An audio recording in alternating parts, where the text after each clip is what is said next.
Jammu Kashmir National conference Jammu Kashmir की एक पुरानी सियासी पार्टी है। अगस्त 5, 2019 के बाद यहाँ की सियासत में बहुत कुछ बदला है।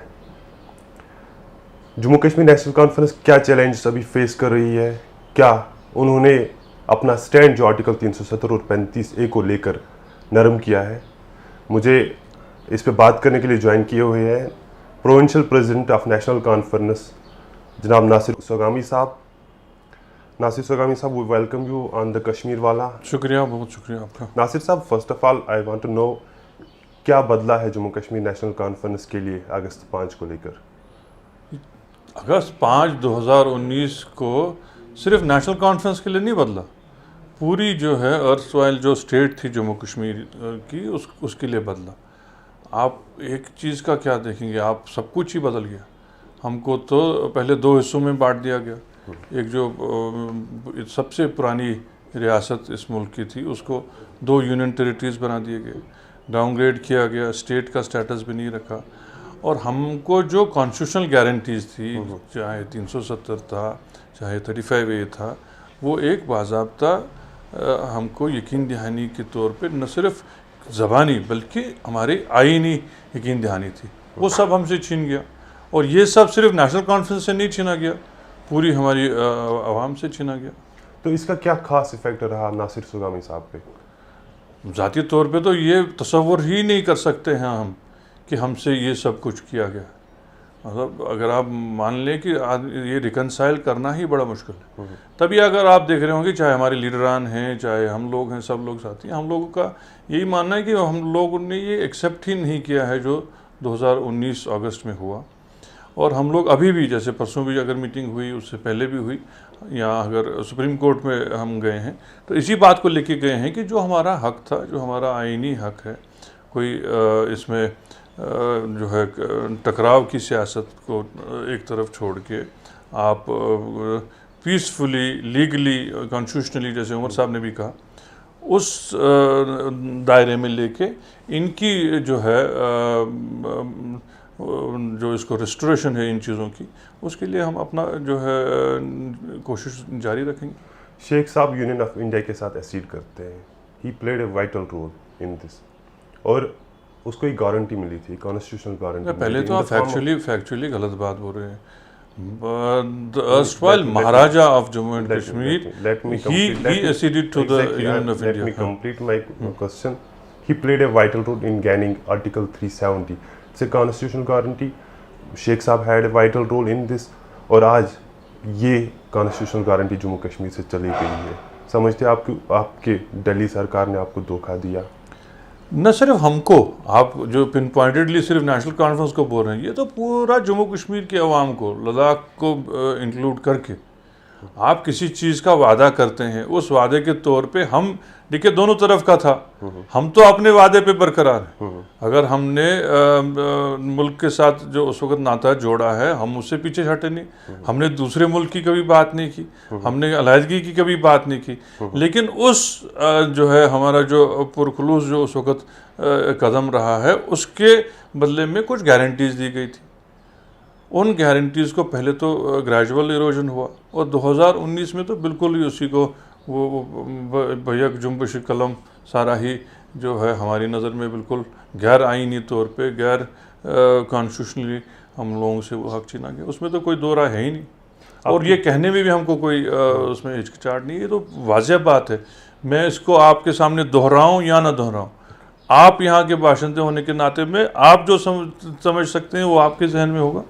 आपकी पार्टी के वाइस प्रेसिडेंट उमर अब्दुल्ला साहब, वहाँ से जम्मू कश्मीर पीपल्स डेमोक्रेटिक पार्टी की सदर महबूबा मुफ्ती साहिबा, रूहुल्लाह मेहदी, सब ने डिसाइड किया है कि कहीं बता रहे हैं कि आर्टिकल 370 और या जो डिसीजन 5 अगस्त को लिया गया है उसको जब तक रिवर्स ना किया जाए तब तक इलेक्शन नहीं लड़ेंगे। उमर साहब बता रहे हैं कि जब तक स्टेटहुड वापस नहीं आएगी तब तक इलेक्शन नहीं लड़ेंगे।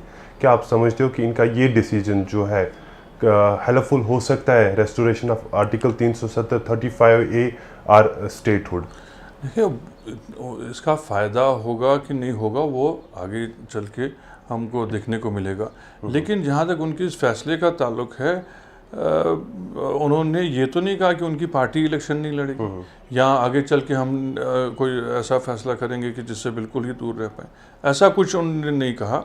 उन्होंने वाज़ेह कहा जो चीफ मिनिस्टर एक रियासत को हेड करता रहा हो, जबकि सब कुछ कंट्रोल एक रियासत के चीफ मिनिस्टर के पास रहा हो, वो अब अपने छोटे से मुलाजिम की ट्रांसफ़र के लिए फाइल लेके एलजी के पास जाएंगे।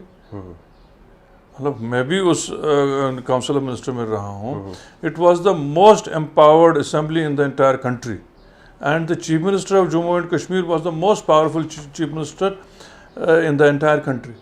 अब आप उनको बोलेंगे कि आप एलजी के मातहत रहिए, जो हाल दिल्ली गवर्नमेंट का इस वक्त हो रहा है कि कोई भी प्रोजेक्ट एलजी उनके जो है तस्लीम नहीं करता है, कोई भी काम उनसे नहीं हो रहा है, लॉ एंड ऑर्डर का कंट्रोल उनके पास नहीं है। आपका जो जीएडी जो मेन डिपार्टमेंट होता है गवर्नमेंट का, वो आपके कंट्रोल में नहीं है, आपके अफसर आपके मातहत नहीं हैं, तो आप क्या रियासत चलाएंगे? इन सब हालात में इनका जो फैसला है बिल्कुल बजा है। और मेरे अगर ज़ाती राय माने कि ये भी इनका जो फैसला है इस किस्म का, ये भी ज़रूर फ़ायदा देगा गवर्नमेंट ऑफ इंडिया को ये बात जो है रियलाइज़ करने के लिए कि वो जल्द अज जल्द जो है हमारा वो वापस अपना मुकाम जो है उसको रिस्टोर करें। अगर आप समझते हो कि इलेक्शन न लड़ना फ़ायदेमंद साबित हो सकता है, क्या नासिर सुगामी साहब भी इसको थॉट देंगे कि इलेक्शन से देखें जनाब, ये सब बातें हैं, ये मेरा ज़ाती नहीं फैसला नहीं हो सकता है, ये तंजीम का फैसला हो सकता है। अव्वल तो अभी कोई इलेक्शन दिखता नहीं है, there is nothing on the horizon कि जी कल इलेक्शन है तो आप फैसला आज करिए। इलेक्शन है नहीं। जब इलेक्शन उस वक्त तक हम पहुंचेंगे, उस मुकाम तक पहुंचेंगे कि वो इलेक्शन अनाउंस करेंगे, जो हमारी तंजीम का फैसला होगा, हमारी एपेक्स बॉडी है वर्किंग कमेटी, और उसके ऊपर जो हमारे सदर हैं डॉक्टर फारूक साहब, जो उस वक्त वो फैसला करेंगे उसको वो हम पे सब पे वही लागू होगा। लोग अपने रिप्रेजेंटेटिव इसीलिए चुन रहे हैं कि ताकि उनके एस्पिरेशंस को रिप्रेजेंट किया जाए या उनके एक्सपेक्टेशंस को डिलीवर किया जाए। सिंस अगस्त 15 2019 ऐसा कुछ ग्राउंड पे देखने को मिल नहीं रहा है। एक्सपेक्टेशंस जो लोगों की है वो एड्रेस नहीं हो पा रही है, एस्पिरेशंस को रिप्रेजेंट नहीं किया जा रहा है। कि do you foresee lack of support for Jammu and National Conference और some other parties in the upcoming elections? नहीं, ये कैसे आप कह सकते हैं? देखिए जनाब, अगस्त 5 के बाद सारी जो हमारी लीडरशिप है और जो हमारे साथी हैं, even down to the district level, सबको तो बंद रखा, कोई 1.25 साल तो बंद रखा, तो उस वक्त क्या हो सकती थी? और ग्राउंड पे आपको खुद ही अंदाज़ा है कितना प्रेशर था, कोई पॉलिटिकल एक्टिविटी होने का सवाल ही पैदा नहीं होता था। और उसके बाद फिर हम ये कोविड के इस चक्कर में आ गए। लेकिन इस दौरान जब फैसला हुआ कि डीडीसी के इलेक्शंस लड़े जाएंगे, तो आपने खुद देखा होगा, अगर वैली की बात करें 46 सीट्स हमको दी गई थी लड़ने के लिए उस वक्त जो अलायंस की तरफ से, 44 हमने जीती। अगर सपोर्ट नहीं होता तो 44 सीट्स कैसे जीतते हैं? और उसके अलावा भी अगर हम अलायंस के बाहर लड़ते, मुझे लगता है वैसे तो प्रोविंशियल प्रेसिडेंट, क्योंकि मैं अपनी पार्टी की बात कर सकता हूँ, लोगों का इतना जोश था कि हो सकता था कि हम 140 में से मैक्सिमम सीटें जो हैं वो हम लेते। और 10 ज़िलों में मुझे जो इतलात है 10 के 10 ज़िले शायद नेशनल कॉन्फ्रेंस के ही चेयरमैन होते। लेकिन वो अब अलग बात है। ये सिर्फ मैं आपको इसलिए कह रहा हूँ, ये नहीं है कि वे नॉट, हम लोग उस वक्त जो लीडरशिप का फैसला था दानिस्ता तौर पे गए अलायंस में, वो कोई बात नहीं। ये मैं सिर्फ आपके इस सवाल का जवाब देता हूँ कि ग्राउंड पे सपोर्ट कम हुआ है कि बढ़ा है। मुझे लगता है ग्राउंड पे जो इस वक्त पोजीशन है नेशनल कॉन्फ्रेंस के साथ मैक्सिमम लोग जो हैं जुड़े हुए। वो इसलिए नहीं है कि कोई इस वक्त उनको किसी किस्म का लालच है, लेकिन उनको ये जहन में ज़रूर बात है कि नेशनल कॉन्फ्रेंस ही एक तहरीक है इस रियासत की जो हमेशा लोगों के ही काम आई है। और हमेशा जब लोगों पे कोई ना कोई मुश्किल वक्त आया है तो नेशनल कॉन्फ्रेंस ने ही कोशिश करके उस भंवर से इनको निकाला। ये भी स्पेकुलेशन है कि जम्मू कश्मीर नेशनल कॉन्फ्रेंस का ये जो PAGD बनी हुई है, Jammu and Kashmir National conference का एक हिस्सा है। शायद ये पार्टीज फिर से अगर कल जाके इलेक्शंस, असेंबली इलेक्शंस होते हैं तो ये एक साथ फिर से इलेक्शन लड़ेंगे। क्या पॉसिबिलिटी है इस चीज़ की? बिल्कुल हाइपोथेटिकल है, न कहीं इलेक्शन है, न कोई इस किस्म का डिस्कशन है। मैं भी इस बारे में कोई अपनी ऐसे दो बोल ऐड करूं तो कोई बनता नहीं। अगर नासिर साहब से पूछा जाए, नासिर साहब से पूछा जाए, पूछने का भी एक वक्त होता है। न कहीं इलेक्शन है, न इस किस्म का कोई डिस्कशन है।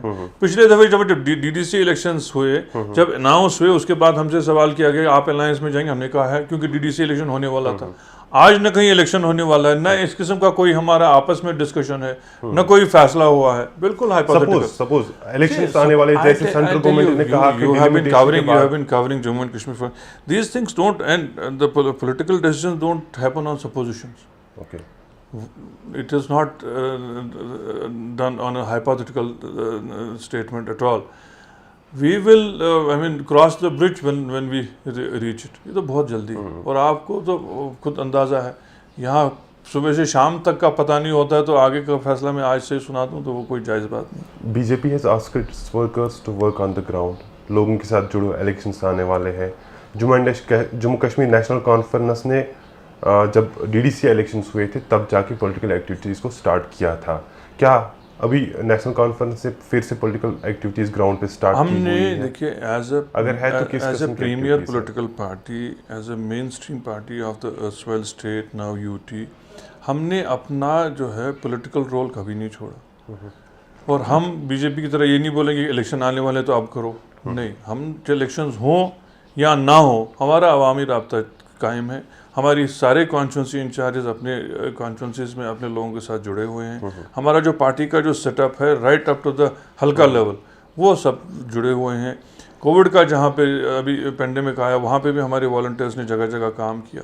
ये कोई बात नहीं है नीचे अब इलेक्शन आएंगे तो हम लोग करेंगे। It's an on going process and it is always been going on. आजकल वैसे भी पता नहीं आपने कवर किया हो ना किया हो, हमारा मेंबरशिप जो पार्टी का है जो हर 3 साल के बाद हो रहा है, वो सिलसिला चल रहा है।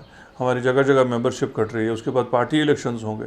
ये नहीं है कि नहीं बस आप जिस दिन इलेक्शन होगा उस दिन हमको देखेंगे फिर बाद में हम सो जाएंगे, ऐसे नहीं चलता। I can't say about BJP, but in our party we always are there for the people. अगस्त 5 के बाद आज क्या चैलेंज डिफरेंट है कुछ आपके लिए? अरे वाज़ह तौर पे हैं, आप क्या बात कर रहे हैं। It's not the same. Election के लिहाज से करें, यहाँ की रियासत के लिहाज से, यहाँ के जो गवर्नेंस के लिहाज से करें, इस सब कुछ बदल गया है। बहुत कुछ दोबारा यहाँ पे रिस्टोर करने की ज़रूरत है। ब्यूरोक्रेसी का निज़ाम बदल गया है, वरना आप हमने भी देखे हैं। और जब चीफ मिनिस्टर भी जाते थे लोगों से मिलने के लिए, जब आवामी वहाँ पे बैठक लगती थी, वहाँ सवाल जवाब होते थे, बड़े मुश्किल सवाल करते थे वो, किसी हद तक मतलब किसी वक्त बुरा भी लगता था, लेकिन आदमी सुनता था। लेकिन आज का वो दौर नहीं है कि आपको किसी को सवाल कोई पूछें तो आपको 4 दिन जेल में जाना पड़े और आपके खिलाफ FIR कटे। ऐसा ब्यूरोक्रेसी का निज़ाम तो अंग्रेज़ों के दौर में होता था कि न कोई आपकी दलील सुनी जाएगी, न कोई आपका वकील बात करेगा, न कोई आपकी सुनवाई होगी। ये तो अब दोबारा देखा जाता। You can't have this kind of a system. और हमारा छोड़िए, हम तो चाहते हैं कि पॉलिटिकल पार्टी है कि हम चाहते हैं किसी तरह से यहाँ अवामी राज जो है वो दोबारा बरकरार हो।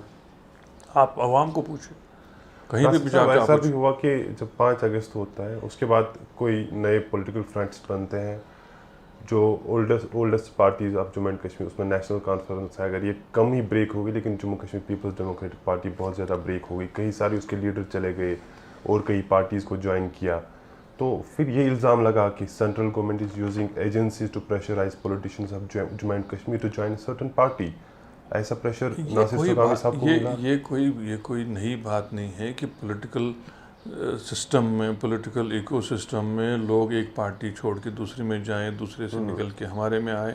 ये कोई नई बात नहीं है। 70 साल जब से यहाँ पे ये जमहूरिया बना, डेमोक्रेटिक सेटअप आया, पार्टियां बदलती गई, नई पार्टियां आती गई।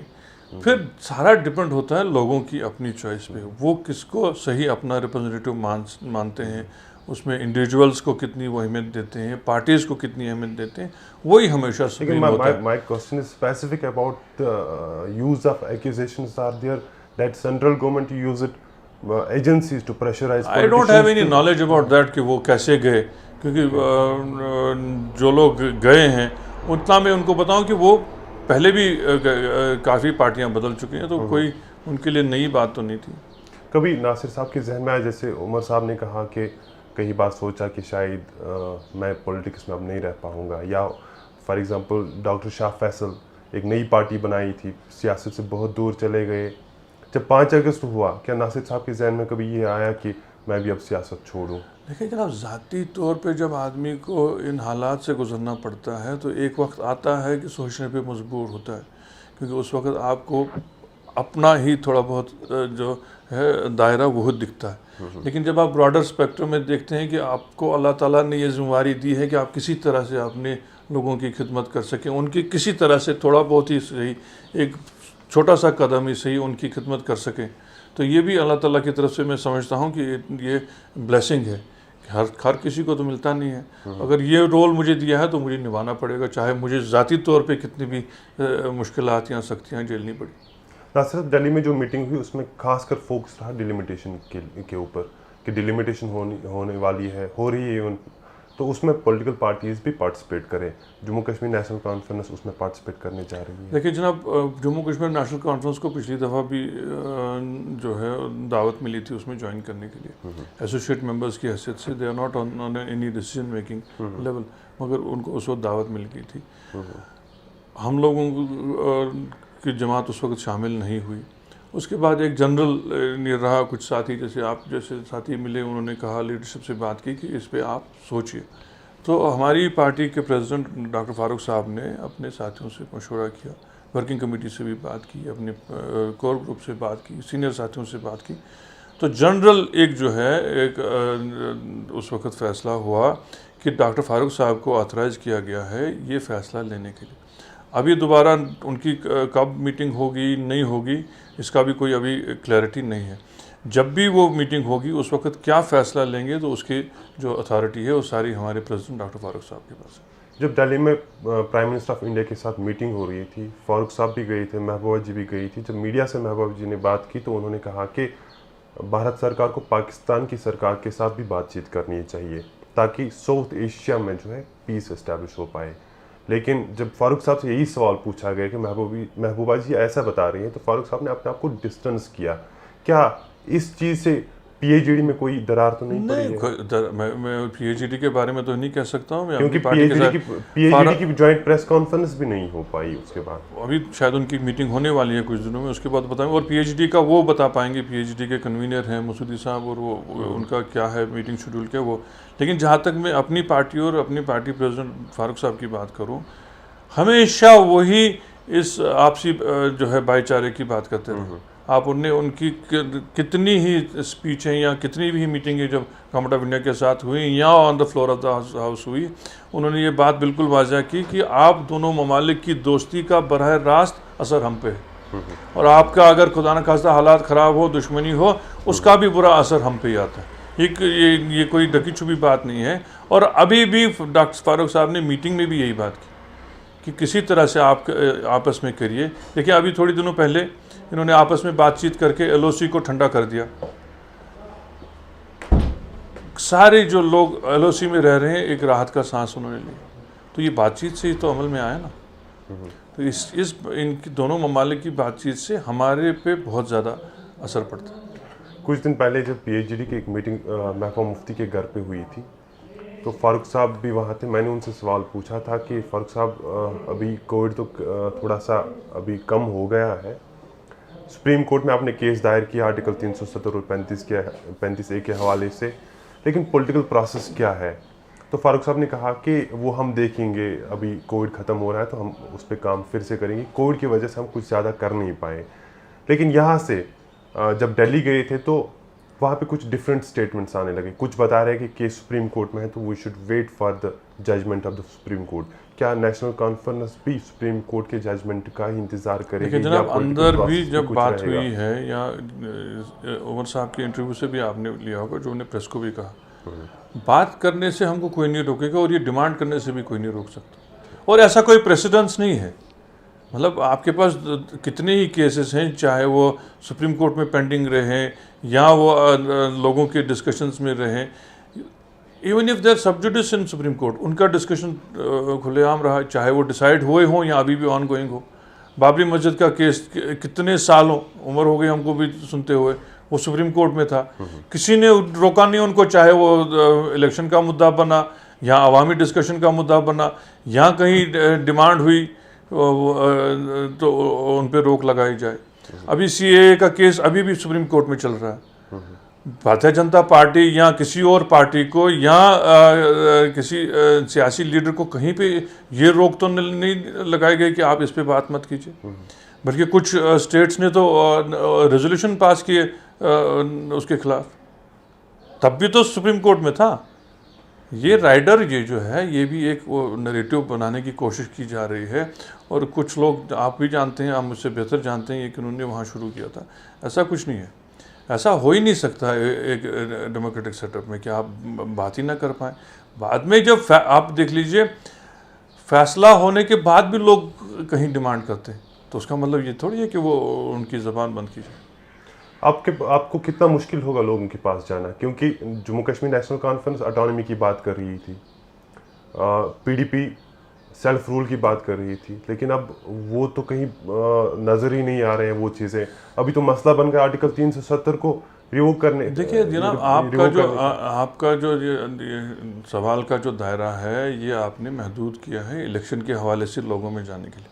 लोगों में हम आज भी जाते हैं, लोगों में समाजी तौर पे जितने भी कोई अप्रेंशन नहीं। मैं तो अभी त्राल से होके आया, उससे पहले भी जाते हैं, हम बारामूला जाते हैं, अपनी डिस्ट्रिक्टों में जाते हैं। हमारा कोई ऐसा कॉन्स्टिट्यूंसी इंचार्ज नहीं है जो अपने इलाकों में नहीं है। अगर कोई ऐसी मेरे पास इतला आती है निजी ग्राउंड में कहीं दिक्कत आ रही है तो I could have definitely spelled it out. ऐसा कुछ नहीं है, और लोग चाहते हैं कि वापस। आप मुझे बताइए कहाँ पे आपको मुश्किल नहीं है इस वक्त? हर स्टेप पे मुश्किल, क्योंकि हम ये नहीं है कि हमारे एलजी साहब शायद अच्छा काम करते हों, ब्यूरोक्रेट्स भी अपनी जगह अच्छा काम करते हैं, लेकिन एक एलजी और कुछ अफसरान पूरे जो है अवामी जो तवक्कात पे पूरा उतर नहीं सकते। अपनी जो है हम लोगों का और हमारा एक अलग एक सोशल माहौल है। हम लोग अपनी बात जब तक खुद ना करें किसी से, तब तक वो हम मुतमईन भी नहीं होते। आप कितना भी ई गवर्नेंस वाला सिस्टम चलाएं, बाकी कुछ चलाएं, लेकिन जब तक अवामी राब्ता ना हो और आप कितना भी ब्यूरोक्रेसी ट्राई कर ले, उनका इतना रीच आउट हो ही नहीं सकता। और ये छोटी जो है अर्थवाइज जो स्टेट है, जो यूटी एक छोटी नहीं है। कहाँ आप टंगडार से लेके लखनपुर तक कितने गांव में सारे ये अफसरान और एलजी साहब और दो तीन एडवाइज़र साहबान जा सकते?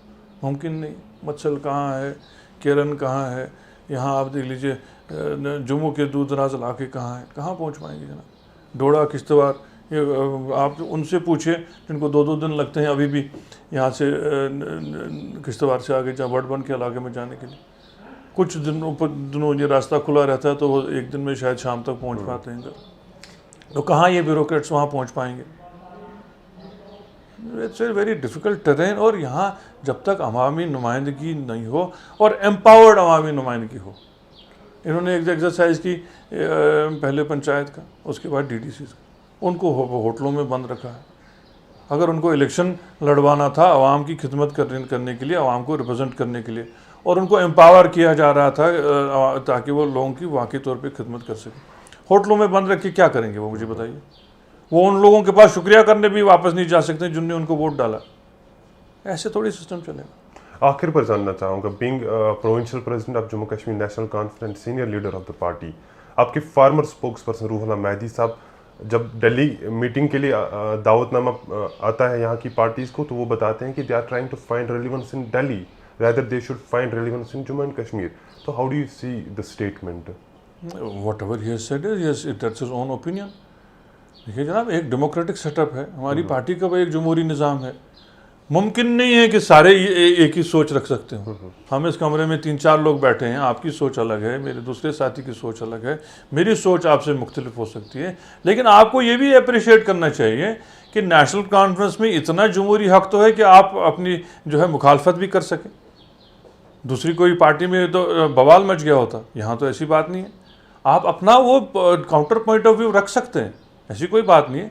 बाद में आपके साथ एग्री करें ना करें वो दैट्स डिफरेंट, क्योंकि जमहूरियत का तकाजा है कि जो मेजॉरिटी का डिसीजन होता है वही चलता है। But he is open to his opinion, there is nobody stopping him. और कहीं पे आपको नहीं लगा होगा कि उनको रोक लगा दी कि आप क्यों बोल रहे हैं, ऐसा तो कहीं पे आपने नहीं देखा होगा। बहुत बहुत शुक्रिया हमारे साथ बात करने Thank के you, लिए। God ये bless थे जम्मू कश्मीर नेशनल कॉन्फ्रेंस के प्रोविंशियल प्रेसिडेंट और एक सीनियर लीडर नासिर सुगामी साहब बात कर रहे थे जम्मू कश्मीर के हवाले से, जो 5 अगस्त से अभी तक जम्मू कश्मीर की सियासत में चला है, इस हवाले से ये हमें आगाही दे रहे थे।